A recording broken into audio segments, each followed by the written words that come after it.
Dear brothers and sisters, we had a phenomenal general conference over the past weekend. I was so impacted by the messages that were shared, the spirit that I felt, and for me, most significantly, the announcement of 17 temples. And the one in which I rejoiced most especially was one in Dublin, Ireland, my homeland. I've got the church article here about the President Nelson's announcement of the temples, and I just want to look through it just briefly. As mentioned, he announced 17 temples, which brings the number of temples now operating, announced, or under construction to 367. This is an almost unthinkable number. If you reflect on the early days of the church, where it took the saints in Salt Lake about 40 years to construct the magnificent Salt Lake Temple, we really see how the Lord has hastened his work, how he's sped it up so that he can distribute the blessings of the fullness of the restored gospel to as many people as possible. This is just marvelous. This is absolutely marvelous. I I think we need to really strive to appreciate, we need to meditate on just how miraculous a development this actually is. That God is putting his houses, places where he can come and dwell, where he can minister to his saints, all over the earth. Temples are literally dotting the earth. The great Jehovah is making sure that the restoration of his covenant people on both sides of the veil is being brought to pass in these last days. And brothers and sisters, we are in the last days. We felt for a long time that the winding up scenes are upon us, but I think we're getting so close. We're getting closer than we might perceive. And certainly, I don't think that the natural man will be particularly good at perceiving when the second coming arrives. So I'm always careful about my own intuition. I watch what the prophet says, and the prophet did speak about the second coming in most sober terms. But also world events. We can see how the events that are currently ongoing in the world are signifying that the times of the Lord are being fulfilled. And one of those great signs is so many temples, and I rejoice in that. As President Nelson announced the 17 temples, I was listening to the names, and he got to, I believe, the fifth or sixth, and I heard him speak the words Dublin, Ireland Temple, and my heart was just filled with joy. I admit that I couldn't hear any of the other temples announced after that. I gasped. That's my recollection. I was just so thankful that the Lord had allowed President Nelson, had moved upon President Nelson to announce this. This, brothers and sisters, for those of you who aren't Irish or who have no real connection to the church in Ireland, for context, this is a long-awaited announcement. I have been going to the temple with my family since I was a baby. I think the first time my parents brought me to the Preston, England temple was when I was 9 months old. We went on the stake trip, and we would have to travel by ferry to Wales and then get a coach to Preston. It was a long journey.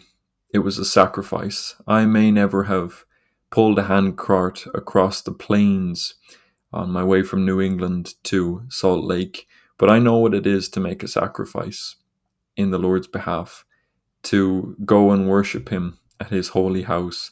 And I never did it grudgingly. Neither did my parents. They always raised me to be thankful for the opportunity to go to the temple. And I always felt the great spirit of that house. And to know now that the Lord is satisfied with the sacrifice that the saints have made in this land, and has called upon his prophet to announce a temple to be built in Dublin, in Ireland, fills my heart with joy.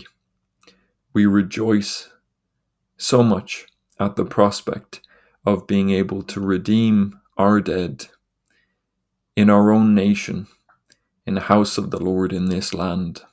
It is a privilege that is reserved for these latter days, and I feel exceptionally thankful that I have been alive to see the announcement, and I expect to be alive. I don't expect to go anywhere before the temple is built and dedicated, so I can serve there, so I can serve with my family there in behalf of my ancestors. So in the future, I can bring my children there and see them um, serve and worship, be endowed and sealed in the house of the Lord in this land. What a blessed and privileged day that will be.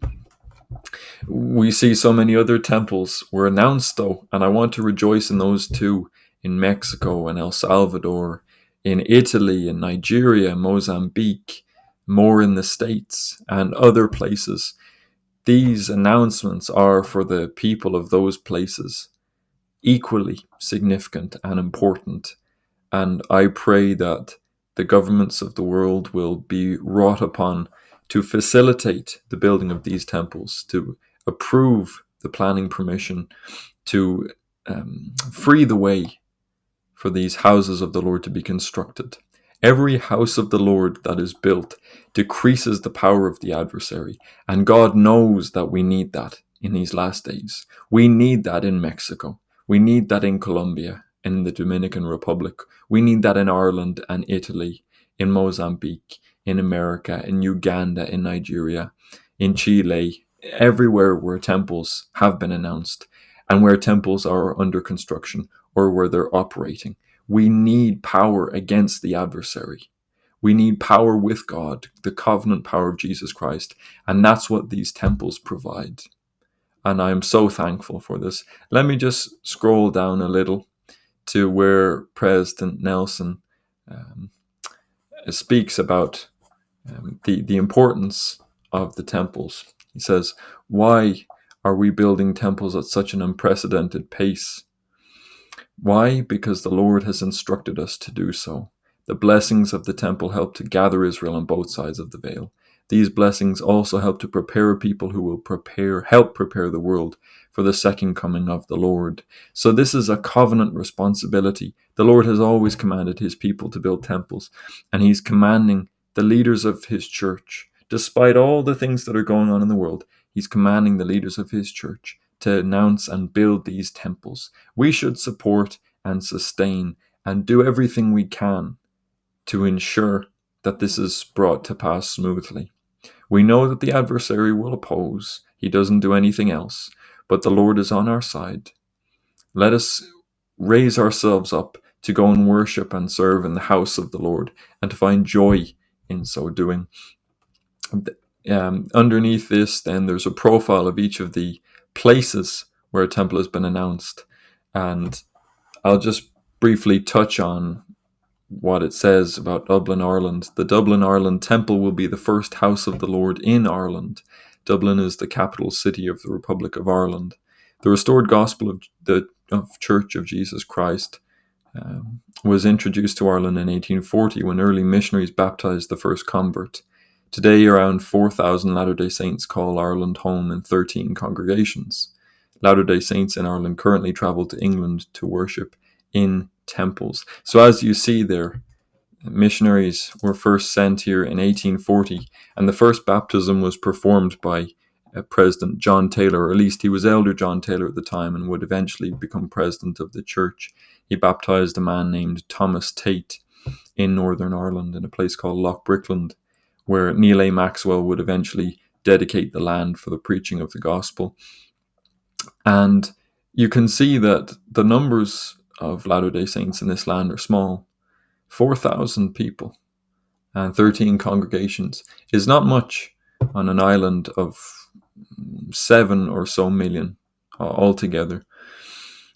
But the Lord knows that we need this strength. And I firmly believe that the building of a temple is not just an indication of the existent strength, but it is a witness that the Lord is preparing his people for strength at this time.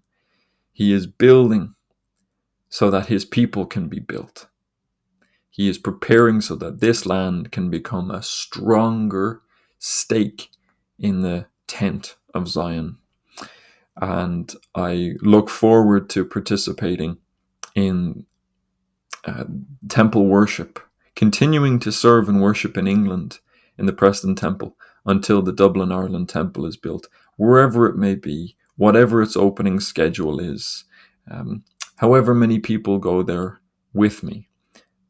I rejoice in this gift that God has given, and it is a gift, brothers and sisters. It is a gift for which I am exceedingly and eternally grateful.